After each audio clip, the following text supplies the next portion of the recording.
Ce n'est pas tous les jours que l'on reçoit un homme formé au FBI, rompu aux négociations avec des preneurs d'otages au Mali, au Liban, en Afghanistan, en France et partout dans le monde. Laurent Combalbert s'inspire de sa vie de négociateur dans son roman intitulé Négo, édition Calman Lévy. Bonsoir Laurent Combalbert, soyez le bienvenu sur TV5 Monde. Vous racontez les histoires du négociateur fictif Stanislas Monville, alias Stan. Quelle est sa spécialité, son domaine d'intervention ? Il intervient sur des négociations essentiellement sur du kidnapping, des extorsions. Et il a une équipe qu'il peut projeter dans le monde entier pour gérer ce type d'affaires. Alors bien entendu, il y a beaucoup de vous dans ce personnage fictif. Son domaine, ce sont, vous l'avez dit, des négociations plutôt complexes. Il y a aussi, tiens d'ailleurs, c'est peut-être un peu tendance, hélas, les extorsions, les ransomware. Oui, ransomware, crypto-locking, des hackers qui vont attaquer votre système d'information et vous demander de l'argent pour vous rendre l'information, pour libérer votre système. Stan Monville a passé des années dans les forces spéciales. Quelle est sa force ? Cet instinct très sûr, d'où lui vient-il ? Je crois qu'il a une intuition qui est très appuyée, très aiguisée, qui vient de son expérience, l'expérience des émotions qu'il a pu rencontrer. Et il est capable, comme tous les négociateurs et toutes les négociatrices, d'aller chercher dans sa banque d'expérience une orientation sur l'affaire. Alors c'est votre tout premier roman. Un jour, Stan est contacté pour prendre en charge une négociation délicate, ultra secrète, autour du plus grand conservatoire de la biodiversité dans le monde. Ça va être compliqué pour lui. Comment va-t-il réagir ? Il est pris entre la volonté de prendre la mission parce qu'on lui dit qu'il est le meilleur et que c'est pour ça qu'on l'a choisi, donc son ego est titillé, et il a une petite intuition qui lui dit qu'il devrait se méfier, que peut-être quelque chose se cache derrière Joshua. Il sent comme un piège venir, il va devoir d'ailleurs négocier face aux autorités laotiennes avec un certain nombre de parties prenantes. Alors maintenant, on va essayer avec vous et ce personnage Stan de comprendre comment ça marche. Quelles sont les étapes d'une bonne négociation ? D'abord, c'est essayer de comprendre le contexte de la situation.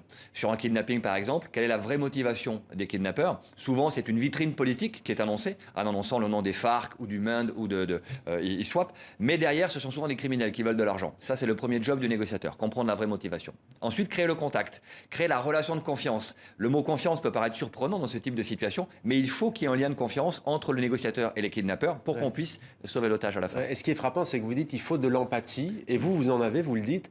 Par contre, il ne faut pas tomber dans le piège de l'émotion. Précisez-vous la pensée. Il faut être empathique sans être sympathique. Empathie, empathos, c'est voir l'émotion de l'autre sans la partager. Si vous la partagez, c'est de la sympathie, sympathos, souffrir comme. Et à partir de là, vous n'êtes plus objectif.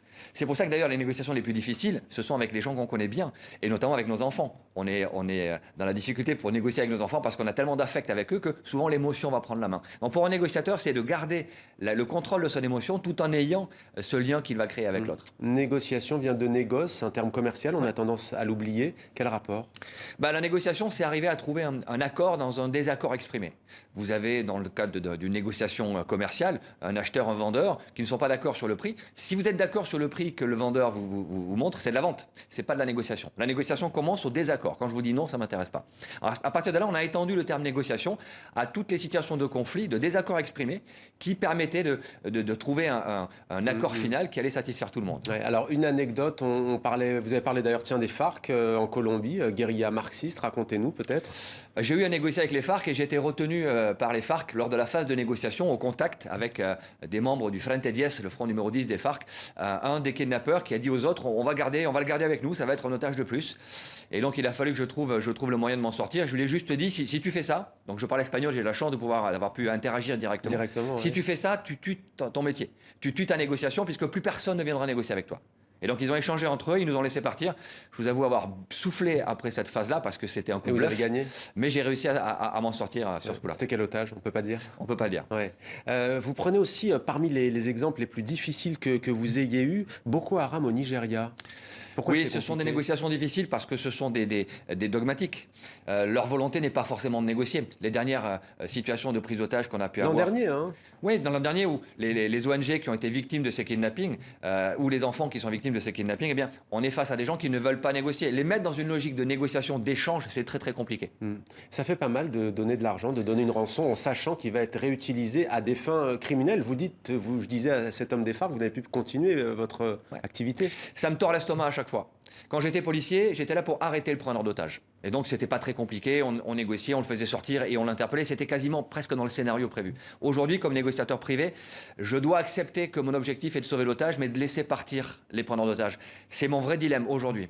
97% de taux de réussite sur les négociations, c'est vous qui le dites. Alors, la question, elle est simple. À quoi est-ce que vous imputez les 3% d'échecs ? Alors souvent, c'est un manque d'information. Donc sur les prises d'otages ou les kidnappings, 100% de réussite. On a toujours ramené les otages. Sur d'autres types de négociations, diplomatiques ou de négociations de conflits internationaux, on a parfois des échecs sur le manque d'informations, les informations interprétées par ceux qui nous les donnent, qui vont les orienter, ou parfois le fait qu'il n'y a pas d'objectif commun. Quand vous êtes face à deux parties qui n'ont pas envie de négocier, elles font croire qu'elles viennent à la table de négociation, mais c'est faux. Mais en fait, là, je m'aperçois au cours de cet entretien que on parle de rançon. La France ne dit jamais si elle donne des rançons ou pas. C'est un secret de polichinelle. Vous le confirmez, en fait. Non, la France ne paie pas de rançon, les Mais qui États ne donne paient pas de l'argent? rançon. Ce sont les assurances qui couvrent le risque de kidnapping, qui couvrent ces... Qui vous donnent directement bien une sûr. enveloppe Vous prenez des affaires comme le Ponant, par exemple, en 2008. Les assureurs ont couvert cette opération. C'est un bateau, hein, C'est au un large bateau, des côtes somaliennes. Tout à fait, Ouais. au large du Puntland. Il y a eu paiement d'une rançon pour obtenir la libération des otages, puis l'interpellation par les pirates, par le GIGN et les forces spéciales. Mais il y a eu des paiements d'une rançon. L'assurance était derrière pour courir au cas où. Ouais. Qui est le plus réputé dans le monde en la matière? En matière de négociation, Ouais. les négociateurs français, évidemment. Juste une question. Vous écrivez la suite de ce roman. Il y aura un tome 2 de Stanislas Monville. Vous dites aussi, notamment, le psychopathe n'a pas de sentiments. Il se moque de ce que ressentent les autres. Même si par perversité, vous dites la situation peut lui donner du plaisir. Et vous dites donc, j'ai moi naturellement de l'empathie. Qu'est-ce qui vous fait courir à travers ce métier? Il faut aimer les gens. On va aider les gens. La devise du RAID, c'est servir sans faillir. Et c'est un peu ce qu'on fait quand on négocie aujourd'hui. Ouais. On va sortir les gens de situations inextricables. Les gens de qui ont manière la chance pacifique. de vous avoir, parce que vous le dites, il y a des pays où on n'appelle même pas la police parce qu'on se méfie même de la police qui pourrait être de mèche. Bien sûr, il y a des pays où on sait que la police est de mèche, ou certaines régions où on sait que la police est de mèche. Et donc c'est pour ça que ce sont des négociateurs privés qui font ce métier-là. Merci beaucoup Laurent Combe-Albert d'être venu sur notre plateau. Négo, c'est un thriller passionnant chez Calman Lévy. Merci d'être Merci à venu vous. sur notre plateau.